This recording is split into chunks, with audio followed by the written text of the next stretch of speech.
ख़रीदार क्या कहते हैं, महंगाई महंगाई कहते हैं, और क्या कहना है इन्होंने। पिछले साल से तो बिल्कुल माठा काम है ना, पहले जो होता था वैसा तो काम नहीं रहा अब, और महंगी चीज़ है। अब पीछे से ही हमें महंगी आ रही है, अब क्या कर सकते हैं। पीछे से जो चीज़ महंगी है यहाँ पे हम महंगी देंगे तो अब क्या कर सकते हैं हम।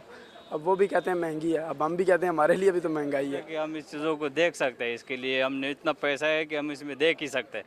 ख़रीदने के लिए इतना महंगाई है कि पूछ नहीं सकते कि कितना कहीं।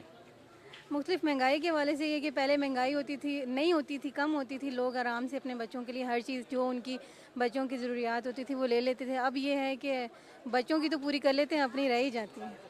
इस साल कोई अभी तक हमारे दिलों में ये नहीं आया कि हमने ईद किस तरह मनानी है, या ईद की खुशी होती थी जो पहले, वो नहीं है, बिल्कुल नहीं है।